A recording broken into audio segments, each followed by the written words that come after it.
Bien, así es. Le damos la bienvenida con voz y voto a Gustavo Fernández, vicepresidente de la Unión Industrial de San Juan. Gustavo, bienvenido, gracias por acompañarnos. Gracias a ustedes por la invitación, y es un gusto estar en esta casa que está cumpliendo muchos años de vida en la provincia. Así es. Gustavo, representando al sector empresario de los industriales en San Juan presentan problemas en la competitividad. Sí, sin duda. Sin duda que toda provincia que se encuentre alejada de los centros de consumo o de los puertos tiene una dificultad de competitividad, sobre todo en aquellas actividades donde los insumos y las materias primas no son del todo locales, porque de pronto hay productos, por ejemplo la cal. No hay muchos lugares en el país, te diría que San Juan es de los pocos lugares donde hay cales del nivel de calidad que tienen las cales sanjuaninas, y el que quiere cal de buena calidad tiene que llevársela de San Juan. Entonces esos son sectores que de pronto tienen una competitividad natural, pero hay otros que no, que tienen que competir con industrias radicadas en otros lugares, y la distancia a los centros de consumo o a los puertos representa una dificultad para sortear. ¿Se necesitaría para la industria sanjuanina una nueva promoción industrial, según tu punto de vista? Yo creo que el país debería analizar el modelo industrial que quiere, es decir, volver a un esquema de promoción industrial para unos sí y para otros no, genera dificultades o celos entre provincias que no conducen a nada, o que conducen en definitiva lo que tenemos ahora, que es nada para nadie. Entonces lo que el país debería analizar es qué modelo industrial es el que se va a dar, porque sin duda que la actividad industrial lo que tiene de bueno, y eso lo podemos ver en países extensos en superficie como es la Argentina, y que han podido desarrollarse, y pensemos en Australia, pensemos en Canadá, pensemos en el mismo Estados Unidos, donde la industria lo que trae es un empleo muy cualificado, un empleo de calidad, es una actividad que dinamiza y de alguna forma engancha a otras actividades. Y aquí estamos lejos de eso. En la Argentina estamos lejos de eso. Argentina sigue teniendo, como en muchas actividades, también la actividad industrial no está exenta. Es un modelo muy concentrado, en Buenos Aires, que en los últimos años se ha extendido un poquito más hacia Córdoba, hacia Rosario, pero sigue siendo un modelo concentrado de desarrollo que deja a las provincias periféricas en una situación de desventaja, porque sus jóvenes no tienen, o sus profesionales de pronto no tienen las mismas posibilidades de desarrollo que los grandes centros urbanos, y eso sin duda que es una desventaja para el desarrollo social y humano de estas provincias importante. La economía no es una actividad solamente para que los empresarios ganen dinero, o sea, la economía es un aspecto más de las actividades humanas, y sin duda que hay que entrelazarla con las cuestiones sociales para que juntas permitan lograr un desarrollo humano, en definitiva. O sea que en la Argentina siguen ganando dinero unos pocos nada más, y el resto no, sigue desigual la balanza, sigue desequilibrada, diríamos. Sí, yo creo que sí, yo creo que tenemos, o sea, si analizamos cuáles son los parques industriales que más han crecido, vamos a encontrar que el Parque de Tigre, el Parque de Pilar, en el Gran Buenos Aires. La lógica del modelo geopolítico que tenemos en el país. Sin duda, es decir la lógica, o sea, si hay algo que acá la lógica funciona es en esto. Nuestro modelo geopolítico de país, económica y socialmente hablando, es este. Sí, es el pulpo con cuerpo grueso. Lo que pasa, ahí es donde es decir, el Papa Francisco, y antes también Juan Pablo II, cuando se han referido al capitalismo salvaje, es decir, por supuesto cuando hablamos de capitalismo salvaje a veces pensamos en el capitalismo financiero, ¿no? Pero a veces también los empresarios industriales, yo represento un sector industrial, pero claramente estoy digamos, representando un sector industrial del interior del país, y es un sector pyme, en definitiva. Los grandes capitales, aún aquellos que invierten en la industria, a veces no tienen este corazón. Y donde están las mejores oportunidades, o donde está la mejor rentabilidad, ahí se van a instalar. Ahí es donde la mano del Estado tiene que actuar para lograr promover la industrialización del interior de países tan extensos. O sea, ¿qué es lo que tiene que garantizar el Estado para usted entonces? Es que evidentemente el Estado lo que tiene que hacer es promover actividades en lugares más, digamos, donde naturalmente no se instalarían industrias. El Estado debe promover la instalación para lograr que el desarrollo sea más armónico y equilibrado. Eso sin duda se hace compensando las asimetrías y compensando las dificultades. Es lo que se pretendió hacer con la promoción industrial en estos lugares. Pero, digamos, ¿cuál es el defecto de ese tipo de promoción o de la promoción industrial que existe, por ejemplo, en Tierra del Fuego? Es decir, que son esquemas de promoción que benefician a una sola provincia o a un grupo reducido de provincias, y eso termina generando los celos y los resquemores de otras, que con justos derechos también pretenden... A ver, yo, perdón, pero esto es propio de los argentinos. A mí que no se venga a quejar un mendocino que tiene 5 ríos, que tiene petróleo, que tiene las mejores tierras para viñedos, que tiene una estructura o una infraestructura tal que va del Pacífico al Atlántico en 2 horas. Es decir, no se puede quejar de Mendoza, que estoy con vos y te voy a agregar algo más. Nos bombardean la minería y tienen una industria petrolera que es la verdadera fuente de ingresos y de riquezas de la provincia, que no es la vitivinicultura. Pero yo, a ver, y nos bombardean a nosotros la minería. Naturalmente, Tatita Dios a Mendoza le dio otra cosa, digamos, que no nos dio a nosotros. Entonces, que se queje Mendoza, que se queje Córdoba de Tierra del Fuego, es una locura. Está bien, o sea, yo creo que de una vez por todas alguien que pueda llamarse estatista pueda tomar esto, dejar el corto plazo, pensar en el largo plazo y decir, esta es lo que yo considero, lo que consideramos todos, el achicamiento de las asimetrías que hay en este país. Mirá, a ver, vos te acordás de los petrodólares allá por el 73, 75, ¿no? Brasil los ocupó para reforzar la industrialización del país, y lo logró. ¿Pero qué hizo? Se sentaron todas las fuerzas políticas a hablar y armaron una política de Estado.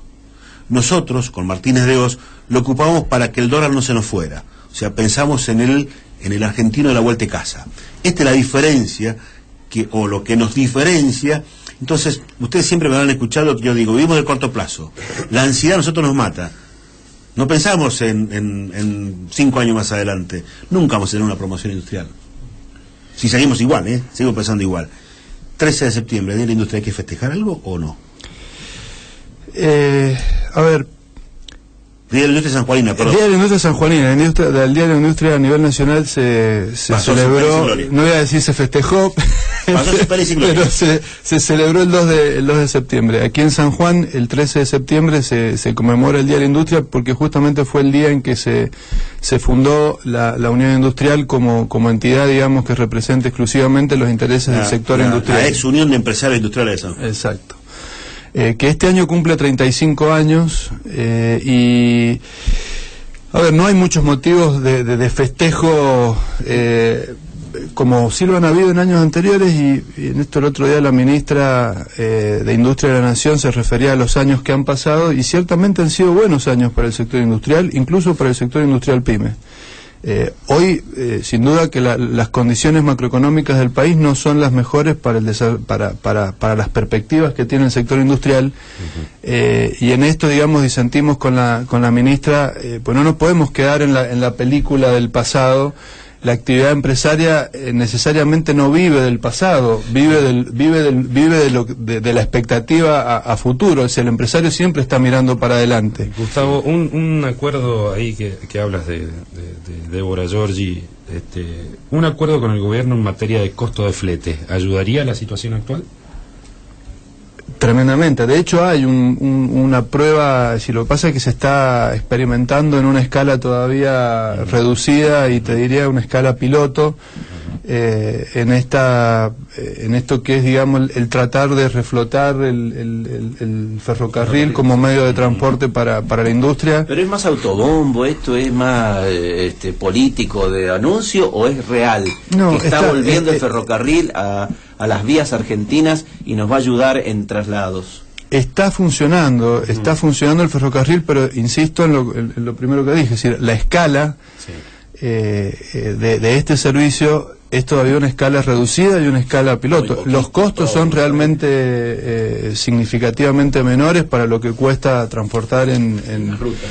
Claro está que hay una componente de subsidio importante por parte del Estado, porque hoy el sistema funciona bajo un esquema multimodal. Hay que llevar la carga a Mendoza, en Mendoza se sube al tren, el tren la lleva a Buenos Aires, que ni siquiera está llegando al puerto, está llegando a Caseros, a una distancia considerable todavía del puerto, y de ahí hay que distribuirla. De todas formas, el sistema multimodal es el más económico desde el punto de vista de costos. Sí, el más eficiente. Aún con un esquema multimodal sigue siendo más eficiente, sigue siendo, digamos, conveniente, pero la escala que hoy está disponible es reducida, los tiempos no son, digamos, la demora que hay para llegar con la mercadería desde una planta hasta el cliente hoy están entre los 10-15 días, cuando en camión tenemos 2 días. Entonces, poner carga con una frecuencia, es decir, eso significaría para muchos empresarios incrementar su capital de trabajo. Si yo demoro 2 días en llevar la carga y ahora paso a demorar 10 días, si yo tengo frecuencias diarias, tengo que incrementar por 5 el capital de trabajo. Entonces, claro, el concepto just in time que tanto se han empleado los industriales como un manejo eficiente de producto y calidad se muere. Y con el ferrocarril, digamos, a ver, hay que agregarle 10 días al tránsito de la mercadería, y eso es 10 días de mercadería que alguien tiene que pagar y alguien tiene que producir, invertir en ese capital de trabajo que es mercadería de 10 días de rotación circulando por las vías del tren. El que recibe la mercadería, lo único que tiene que hacer es digamos, adelantar los pedidos, en vez de pedir mañana, haber pedido 10 días antes, para si la mercadería le tiene que llegar el día que la necesita. Sí, el problema es que vos, industrial, necesitas seguir produciendo 10 días. Claro. O sea, yo necesito agregar un stock de 10 días más para ¿hay capacidad ociosa para manejar esos volúmenes en San Juan? Las industrias tienen márgenes de capacidad ociosa, porque de hecho en estos momentos han sufrido, digamos, una disminución en sus niveles de demanda, que es lo que estamos viendo en todos los indicadores, tanto nacionales como provinciales, y hay capacidades disponibles. Ha sido un periodo, hasta el 2012 te diría, en el que las industrias también han estado invirtiendo no solo en aumentar sus capacidades, sino en mejorar la tecnología. Pero bueno, el problema más que la capacidad hoy es el financiamiento del capital de trabajo. Es decir, hoy no hay líneas de financiamiento de capital de trabajo. Yo esta semana he estado haciendo consultas en bancos privados, y un crédito para capital de trabajo de un banco privado, a un año de plazo, las tasas están en el orden del 38%. Claro, no hay liquidez en la Argentina. No, en el sector industrial no. No, y en el sector privado y más. A ver, en tus reuniones empresarias no hay liquidez. No. Gustavo, esta situación recala en el sector del plástico, de la industria del plástico, ¿no? Debido a que elabora insumos, entre otras cosas, para la agroindustria, y a su vez este sector no atraviesa la mejor etapa. A nivel industria del sector del plástico en San Juan, ¿cómo ves la situación? ¿Igual que el resto de los sectores? Sí, el sector plástico particularmente, que es un sector no menor y es un sector importante. Tenemos muchas empresas del rubro plástico instaladas en San Juan, que se instalaron con la promoción industrial. Muchas son de capitales sanjuaninos, así que han hecho una apuesta por su lugar y por... te diría que hoy está atravesando, digamos, tiene una situación en el promedio. Hay sectores que están mucho más comprometidos. O sea, el sector metalúrgico, por ejemplo, es un sector mucho más comprometido, porque tuvo un gran desarrollo en estos últimos 6-7 años a partir de la minería. Se involucró mucho, digamos, en la provisión de estructuras y de sistemas para lo que fue el montaje de las grandes plantas mineras en la cordillera. Y el parate de Pascualama y la falta de previsibilidad del inicio de construcción de otros proyectos que estaban en carpeta como Pachón, como Azules, etcétera, ha generado un impacto muy fuerte en el sector metalúrgico. El sector del plástico sí ha tenido la suerte del promedio, digamos, si tiene disminuciones en sus niveles de actividad, en los niveles del promedio de la industria, y no escapa a esa realidad. Sí hay una especie de goteo. ¿Crees que se llenará el vaso positivamente o rebalsa complicando más a los industriales en San Juan? Cuando te referís a goteo, ¿a goteo de problemas o goteo de soluciones? Ambos, digo, en el panorama general de la industria, ¿no? Mira, digamos, y esto para llevar también un poco de tranquilidad a la gente. Tu mensaje sería optimista, ¿no? Tenemos un año y medio complicado. Bien. Tenemos un año y medio complicado porque el horizonte político no está claro.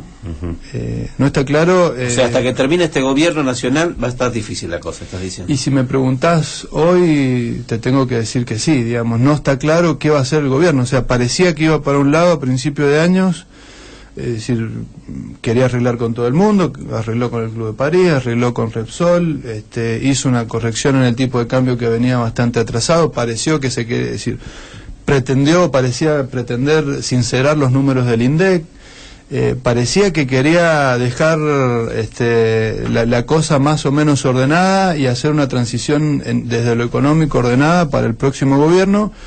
Pero de pronto la situación de los holdout, pegamos un volantazo y nos fuimos para otro lado, no queremos arreglar con nadie, pateamos la pelota ahora, para adelante. Pero la inflación, el déficit fiscal, no es problema de holdouts. No, eso viene de antes. Es decir, la situación de los holdout, digamos. Y tampoco culpa de este gobierno, cuidado. Recién me acordaba de los petrodólares y la decisión que tomó Martínez de Oz. A ver, me acuerdo de algo más, si querés, de la hiperinflación que dio el Rodrigazo. O sea, me acuerdo de algo más, me acuerdo del CER, más cortito, ¿está bien? Me acuerdo del Primavera, me acuerdo del Austral.